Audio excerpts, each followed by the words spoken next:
नमस्कार दोस्तों, हमारे बीच युवा चेहरा और अखिल भारतीय सर्वजन हित पार्टी के अहम दायित्व का निर्वाह करते हुए, प्रदेश प्रभारी के पद का दायित्व का निर्वाह करते हुए हमारे युवा और युवाओं, जैसा कहा गया है कि युवाओं के कंधों पर ही देश का भविष्य टिका होता है। एक राजनीतिक पार्टी के जरिए इन्होंने पदार्पण किया है। देश को नई सोच, नई दिशा और नई दशा देने के लिए अपनी विचारधाराओं को जनता के बीच में रख रहे हैं। हम छोटे भाई के रूप में आदरणीय अनुज द्विवेदी जी, आपकी विचारधारा से सभी लोग अवगत हैं, जैसा कि आपके बयान अक्सर आते हैं सोशल मीडिया पर, हम लोग देखते हैं, सुनते हैं, समझते हैं। आज मैं जानना चाहूंगा कि ये यूजीसी कानून जो आया, इस कानून के प्रति आप सकारात्मक है या नकारात्मक है? इसके प्रभाव क्या होंगे देश पर और देश की जनता पर, मैं जानना चाहूंगा आपकी विचारधारा।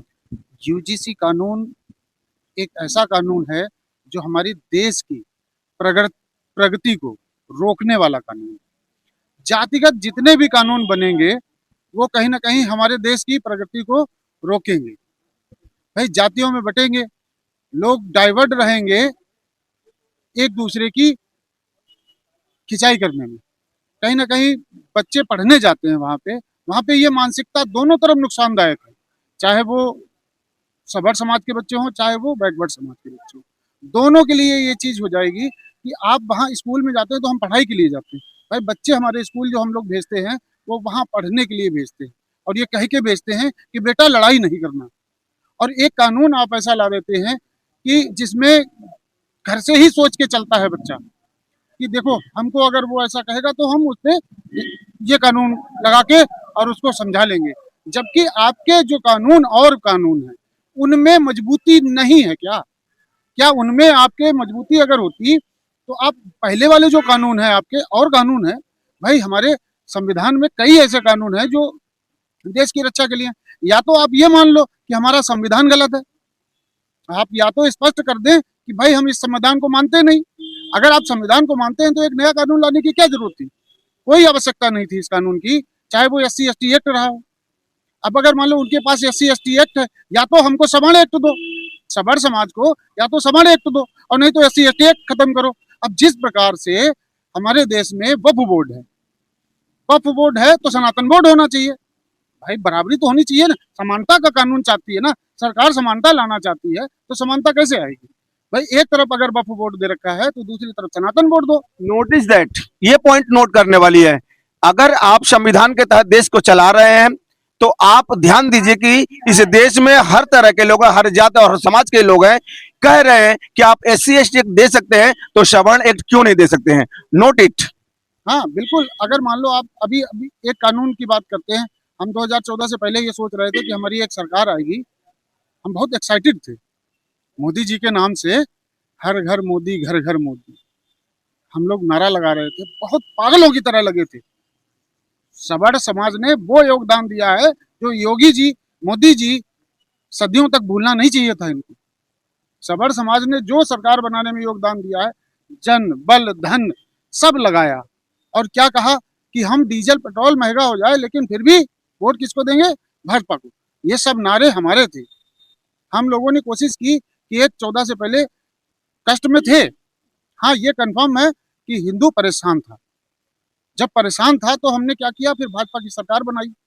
2014 में जब सरकार बनी। हिंदू परेशान क्यों? हिंदू संख्या का हिंदू नहीं इस देश में नहीं, बिल्कुल और बहुसंख्यक तबका परेशान क्यों? नहीं परेशान था, क्योंकि कहीं ना कहीं जो कांग्रेस की नीतियां रही हैं वो गलत रही हैं।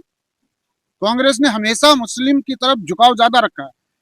इन्होंने माइनॉरिटी के नाम पे, भाई माइनॉरिटी किसको कहते हैं?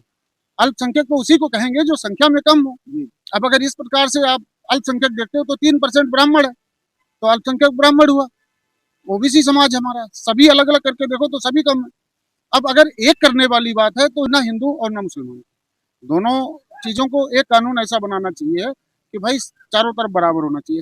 वक्फ बोर्ड खत्म कर दो, SC/ST एक्ट खत्म कर दो, आरक्षण खत्म कर दो, समानता अपने आप आने लगेगी। अपने कानून को टाइट करो। जनता की आवाज है, ये जनता की आवाज है, सरकार तक पहुंचनी चाहिए कि आप समानता चाह रहे हैं तो वक्फ बोर्ड खत्म करिए, आप समानता चाह रहे हैं तो अल्पसंख्यक कल्याण बोर्ड खत्म करिए, आप समानता चाह रहे हैं कि तो कानून का जो भारतीय दंड संहिता है उसका अनुपालन करवाइए।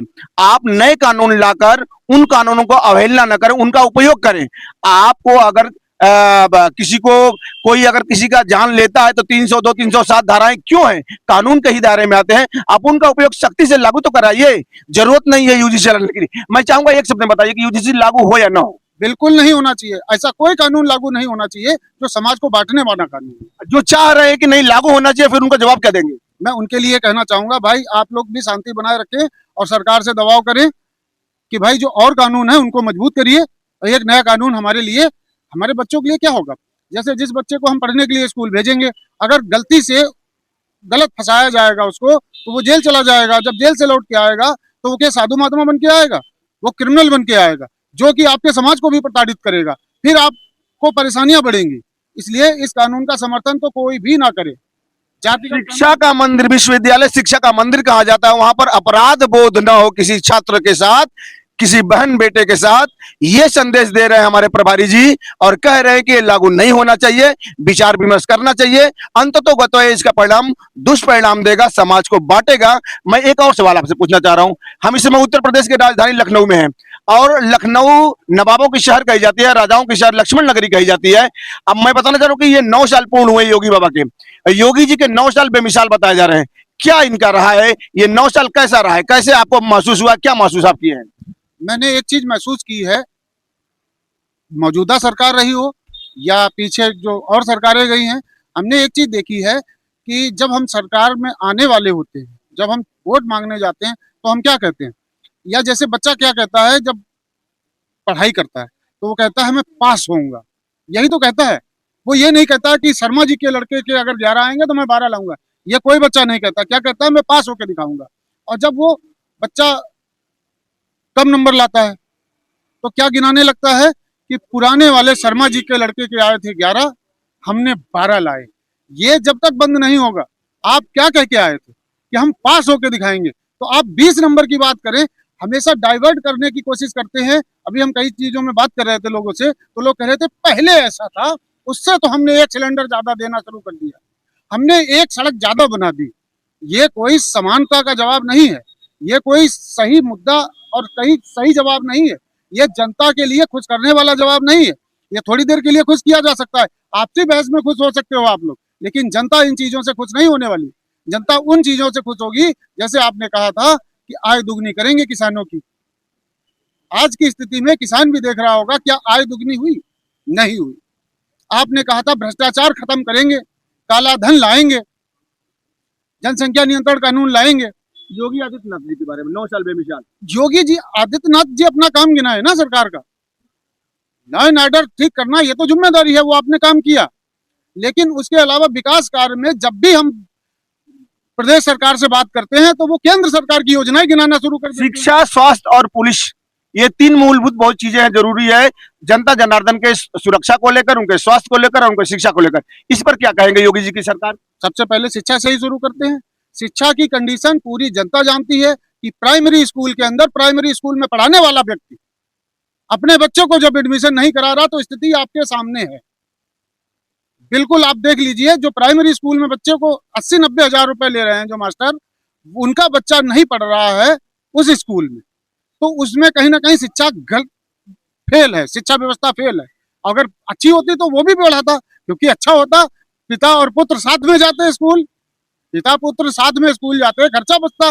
लेकिन वो ऐसा नहीं है, क्योंकि कहीं ना कहीं शिक्षा व्यवस्था फेल है, चाहे उनकी हो, चाहे उनकी हो, चाहे उनकी हो। आज तक की जो भी सरकारें आई हैं, उनकी सबकी शिक्षा व्यवस्था फेल। उत्तर प्रदेश में तमाम मुख्यमंत्री आए और तमाम हमारे भूतपूर्व मुख्यमंत्री ने अच्छे काम भी किए हैं, उनके कामों को भी आप जानकारी लिए होंगे। योगी आदित्यनाथ जी भी कार्यशैली को भी देखे होंगे। क्या कहना चाह रहे हैं, कुछ फर्क है कि नहीं फर्क है, बेहतर है या उन्हीं की तरह है?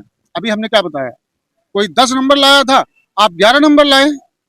हम ये बात तो मानेंगे कि कोई 10 नंबर लाया था, उसमें 1 नंबर हम इस सरकार का ज्यादा मानेंगे।